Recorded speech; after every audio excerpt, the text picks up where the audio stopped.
예, 참 당연한 여러 가지로 힘든 가운데서 잘 버텨주셨습니다. 그도 말씀드리지만 행정안전부는 그렇게 화려할 일도 없고 또 어디서 그렇게 공을 내세울 만한 일도 없습니다만 묵묵하게 대한민국 정부가 정부답게 또 정부다운 일을 그런 또 공직자가 해야 할 일을 묵묵히 실천해 주신 여러분들께 그때 감사드립니다. 금년 안에 많은 변화가 예고되어 있습니다. 우리가 반드시 해야 될 이 정부의 과제 외에도 우선 무엇보다도 1969년도부터입니까? 물론 우리 부처인 구 내무부와 구 총무처는 1948년 정부 수립 때부터 있었습니다만 두 기구를 통합하고 아마 이렇게 시작하는 것, 또 그리고 정부가 출범하고 난 뒤에 자리 잡았던 이곳 세종로에서 드디어 저희들의 본부가 이사를 가게 된 것 같습니다. 어찌 보면 여러 가지 참 우리들로서는 되돌아볼 일이 참 많은 일인 것 같습니다. 또 아직까지 우리 사회에 많은 논쟁이 있었지만 그런 한 단계 정리된 행정의 중심 자체를 또 지역으로 이전함으로써 그동안 수도 서울이 가졌던 너무 막강한 그런 힘과 영향력을 골고루 분산하자는 그런 정부의 철학하고도 맞닿아 있는 것 같습니다. 여러 가지 개인적인 조건 때문에 막상 이전하기가 또 이사가는 것이 여러 가지 개인적인 어려움을 강요하는 것 같아서 늘 죄송스럽습니다. 그러나 어떡합니까? 그렇게 해서 우리가 또 새로운 시대를 준비해야 될 것 같고 또 거기에 있는 먼저 내려가 있는 여러 부서들을 뒷바라지하는 일, 또 그 부서들과 힘을 합쳐서 협업을 통해서 다음 다가올 문명적 전환을 준비해야 될 일이 저희들한테 떨어지는 것 같습니다. 여러 가지 일들을 묵묵히 해주신 여러분들에게 거듭 감사드립니다. 지난해부터 우리가 그래도 한 단계 도약을 시켰던 게 자치분권과 균형발전이라는 정부의 철학과 정책인 것 같습니다. 자치분권에 대해서는 이제 지방자치법을 한 단계 높이는 또 내용을 질을 더 강하게 규정하고 하는 여러 가지 안들을 저희들은 제출해 놓은 상태입니다. 각 우리 교직 여러분들께서 공직자 여러분들께서 정말 전도사가 되어 주십시오. 이게 무슨 그냥 해보고 싶어서 하는 건 아니지 않습니까? 지난 1948년 정부 수립 이후에 해왔던 여러 가지 이제 우리 정책들 대한민국을 국민소득 3만 불의 국가로 만들 때까지 해왔던 그런 여러 가지 정책을 움직이고 국가를 운영하는 패러다임이 이제 내가 가지면 안 되겠다라고 해서 시작하는 거고 또 이 문제에 대해서 이제 조금씩 국민들이 동의를 해가는 것 같습니다. 그동안 압도적으로 영향력을 가졌던 중앙정부와 또 지역으로 보면 수도권이 가졌던 이런 방식으로는 지속 가능하지가 않습니다. 오늘도 직전에 11시에 열렸던 대통령과 각계 인사들이 함께하는 신년 인사회에서 지방자치단체의 지도자들이 오셨더라고요. 그분들하고도 그런 이야기를 잠깐 나누었습니다만 정말 한번 도와달라. 각 지역이 그냥 각자 자기 팔 흔들어서 사는 그런 방법은 없지 않느냐. 우리 모두 함께 적절한 권한과 기회는 그 지역에게. 그러면서 중앙정부는 자신들의 위험과 역할을 제대로 하고 그리고 과거처럼 규제하고 옥죄고 그렇게 이른바 동량제를 주듯이 하는 이런 방식의 국가 운영은 아니지 않느냐. 아까 그분들도 전부 그런 간절한 이야기를 해주셨습니다. 여러분들께서 정말 그동안 해왔던 자치분권과 균형 발전이라는 철학 또 그런 국정 운영에 대해서 각별히 다 잘하실 거라고 믿습니다. 또 한 분야가 안전 분야입니다. 지금도 마침 지금 유 차관님하고 같이 오다가 어제 오후에 발생한 산불이 강원도 산불이 이제 진화됐다 그랬더니 또 그 시간 직후에 원주 제대시장에서 또 불이 났습니다. 우리 늘 겨울철이 되면 화재 안전 이야기를 하고 또 가장 취약한 지역은 전통시장을 지적을 합니다. 근데 또 그것도 당연하지 불이 났습니다. 어디선가 우리가 더 관심을 기울이고 국민과 함께 더 주의를 기울여야 될 부분이 그만큼 많다는 이야기 아닌가 싶습니다. 저는 국민 안전에 대해서 우리가 좀 지나칠 만큼 마치 시어머니가 돼도 좋을 만큼 그렇게 잔소리를 해대고 감시하고 요구하고 필요한 법을 고치라고 하는 것이 저는 결코 지나치지 않다고 생각합니다. 그 국민들의 귀한 생명, 안전, 또 그들이 오랫동안 땀을 흘려서 일군 그 귀한 재산들 우리가 함께 보호해야 될 책임이 우리 행정안전부에 있다고 생각합니다. 2019년은 대한민국의 저는 안전대개조가 시작하는 원년이 되어야 된다고 생각합니다. 뭐 우리가 다 잘 아는 이야기입니다. 노태우 대통령이 출범하셨을 때 아마 국민들한테 주거난을 해소한다고 제국에 100만 호를 짓는다고 했습니다. 그래도 우리 다 아는 이야기입니다만 갑자기 100만 호를 지을 만큼 그렇게 우리 국가 자원을 제대로 공급하고 할 시스템이 되지 못했습니다. 그럴 때 일기 신도시 이렇게 지으면서 여러분 뭐 잘하시잖아요. 자재가 많이 부족했다. 뭘 어떻게 조금 제대로 살피지 못하고 졌다 이런 것들 그리고 그 당시에 우리가 했던 지역 난방 방식이라든가 이런 부분들이 이제 불과 한 25년 30년 지나고 나니까 벌써 그 피로도가 드러나는 것 같습니다. 이제는 정부에서 누군가는 주목을 하고 워닝을 줘야 될 텐데 그건 결국은 우리 행정안전부가 그 역할을 맡을 수밖에 없는 것 같습니다. 국민들한테 그런 경각심을 일깨우는 그런 어떤 우리들은 척후병 노릇을 해야 될 것 같습니다. 시대 기준에 맞지 않는 여러 가지 규정들 일괄 재정비하십시오.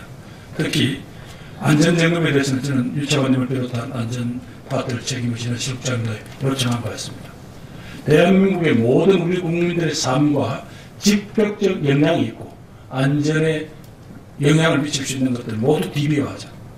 어느 순간 우리가 항상 그 시설물에 대해서 그 건물에 대해서 어디에 대해서 우리가 원하면 항상 거기를 점검해 볼 수 있고 작년 가을 몇 월 며칠에 누가 점검을 했는데 그때 두드러진 위험 요인이 뭐였고 따라서 이 건물은 몇 년 내에 어떤 보강을 해야 되고 이 시설물은 이런 거 한번 해놓자는 겁니다. 그래서 총리나 대통령께서 주재하시는 정부 중앙상황실에서 이걸 보면서 뭐가 잘못된 거죠. 그리고 우리가 어렵사리 이제 예산을 확보해서 국가 재난안전통신망을 이제 금년부터 구축 작업에 들어갑니다. 예를 들면 여기서 저 강원도 산골에서 어떻게 갑자기 원인 알 수 없는 불이 났다고 하더라도 현장에 가 있는 소방관이 이 상황을 짐작할 수 없을 때 그 소방관의 헬멧에 비친 그 여러 가지 이 영상 정보들이 수백 킬로 떨어진 곳에서 판단하고 거기서 소방 전문가들이 어떻게 하라고 하고 또 국방부에게 어떤 요청을 하고 하는 이게 가능하도록 한번 해보자. 그래서 국민들이 보기에 정부는 적어도 국민의 삶에 대해서 총체적인 책임진다. 그런 집단이다라는 그런 믿음을 주자. 그건 아마 어떤 정권의 문제가 아닐 것입니다. 그건 국민과 국가, 시민과 정부 사이의 기본적인 저는 신뢰관계의 토대라고 생각합니다. 다시 한번 우리가 이제 세정으로 가게 되면서 이제 명실상부하게 행정, 안전 두 분야가 이제 한 수법을 먹게 되었습니다. 의외로 이야기 드렸겠습니다만은 아직까지 우리가 한 건물에 들어갈 수가 없어서 장관 두 분 차관을 비롯한 이 지도부들은 지금 현재 제2청사라고 되어 있는 곳에서 있겠습니다. 대부분의 여러분들은 한 건물에 들어가게 됩니다만은 그래서 정말 명실상부하게 서로 간에 얼굴을 맞대면서 무슨 문제가 생기면 서로 협업을 할 수 있는 뭐 어떤 분들은 안전 쪽이다, 어떤 분들은 일반 행정이다, 어떤 분들은 또 시설이다 이렇게 해서 서로 간에 딴소리를 하면 안 되지 않습니까? 우리부터 그런 훈련이 되어야 지방자치단체에다가 그런 협업의 모델을 요구할 수 있을 겁니다. 그리고 정부 각 부처가 협업이라는 게 아직도 익숙지 못해서 현장에 가보면 현장에 사진 찍을 때는 다 있는데 끝나고 회의할 때 되면 다 빠지는 이런 못난 모습을 언제까지 보내겠습니까? 그게 적은 사건이라 하더라도 우리가 그런 방식으로 일을 하는 것은 저는 이제는 고쳐야 된다고 봅니다. 그건 적어도 대한민국 정부는 국민에게 정직한 정부여야 한다. 국민들에게 신뢰를 주는 정부여야 한다는 그런 토대 관점에서 보겠습니다. 앞으로 여러분 어디 가서 타부사고 일을 할 때도 이런 것까지 의견을 들어가면서 그렇게 구걸하듯이 그렇게 일을 하지 맙시다. 반드시 원칙을 세우고 모두 각자 자기 맡은 일에 대한 책임을 다하고 그렇지 않은 데 대해서는 반드시 서로가 책임을 물을 수 있는 그런 운영을 우리가 한번 해보십시다.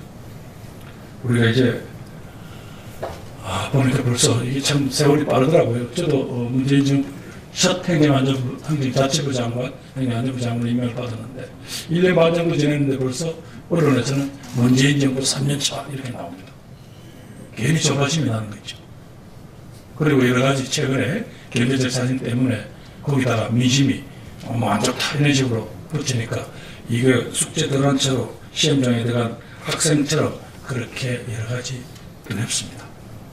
그것은 공직자로서 제가 더 아직도 온몸을 던지지 못한 게 아닌가라는 그런 자괴감이 듭니다. 의공인 저도 이 심정인데 늙공인 아마 여러분들은 더할 거라고 생각합니다. 또 이 자리에서 보니까 그런 남북관계 새로운 변화 시대에 맞아 이부 고도에 우리 지사님들 와 계십니다. 저분들 삶 구석구석에 새겨진 여러 가지 한스러웠던 우리 민족사, 우리 한국 현대사, 이제 저분들이 앞장서서 그 문제를 풀 수 있는 기회 꼭 열리기를 기대합니다. 소위 평론가들이야 김정은 입장이 어떻고 트럼프 대통령 입장이 어떻고 문재인 대통령이 어떻고 평론가들은 떠들어 줬습니다. 우리는 평론이 아니라 그 구체적인 개별적인 단어 하나, 언어 하나, 그리고 그 정책 하나하나가 국민들한테 다가가지 않으면 국민들이 그래서 내 삶에 구체적인 영향이 왔다라는 그런 평가를 받지 않으면 행정가인 우리는 도대체 뭐가 있습니까? 여러분들이 그걸 누구보다 잘 아시기 때문에 긴 말씀을 드리지 않습니다. 저는 정말 문재인 정부가 내고 있는 혁신적 포용국가, 말이 좋아서 혁신적이고 말이 좋아서 포용국가지 만만치 않은 과제입니다. 혁신은 여러분이 잘 알 테지만 포용국가라는 문제는 아직도 여전히 조금 맴도는 것 같습니다. 간단합니다. 대한민국이라는 이 공간 내에 이 공동체에 들어온 국민들 한 사람의 삶도 내팽개치고 당신은 노력이 부족했어, 당신은 운이 나빴어 이렇게 버리지는 않겠다. 그렇게 버리서 하는 것은 그건 기본적으로 국가의 할 도리가 아니라고 보는 거죠. 그리고 이 포용국가, 포용사회를 만들어야 된다는 과제는 우리만 내세운 것도 아닙니다. 2015년에 유엔에서 전 세계 정상들이 모여서 앞으로 15년 동안 유엔이 해야 될 어떤 상징적 지표로 바로 이 포용적 가치들을 내세운 게 있습니다. 그래서 이 포용국가 기본이 되는 자치, 분권, 국민이 중심이 되는 안전, 행정, 이걸 책임지는 그런 부처가 되길 바랍니다. 오늘 경찰청에서 안 오시고 소방에서 못 오신 것 같은데 여러분들께서 경찰청은 분권 시대에 대비한 여러분들의 좀 조직의 아픔이 있을 겁니다. 그 부분에 대해서는 경찰은 경찰대로 지금까지 여러분들이 부족했던 부분에 대해서 보강을 해주시고 또 소방은 소방대로 그런 여러분들의 역할에 비해서 대접을 못 받은 부분을 반드시 금년에는 고쳐내겠습니다. 그럼 거기에 걸맞는 여러분들의 그런 태도나 자세에 있어서 또 한 단계 도약이 있어야 될 것이라고 생각합니다. 그동안 행정안전부가 그런 말씀드리지만 온갖 일을 다 떠맡아는 서무부서로서 많은 노력에도 불구하고 제 대접을 못 받은 게 아닌가 하는 안타까움도 있습니다. 그럼 어떡합니까? 누군가는 해야 할 일이고 어찌 보면 주무관 한 분 한 분이 하는 그 일은 대한민국에 누구도 대신할 수 없는 기업들에게 대해서 우리는 존경을 하지만 그분들은 이익을 창출하고 또 그렇게 하게 하는 것 때문에 우리는 이 사회를 유지하는 이 공동체를 유지하는 가치를 위해서 분투하는 전사들이다 그렇게 생각합니다. 그동안 어느 한 해 중요하지 않은 해 어렵지 않은 해가 없었습니다만 2019년은 3.1운동 100주년 임시정부 수립 100주년 대한민국 공동체가 시민의 나라가 아니라 시민과 국민의 나라로 거듭 태어난 그 100년입니다. 그 100년에 자랑스러운 행정안전부 공직자 여러분들의 분투 또 민족사의 새로운 전기 마련될 것을 진정으로 기원합니다. 힘냅시다. 감사합니다.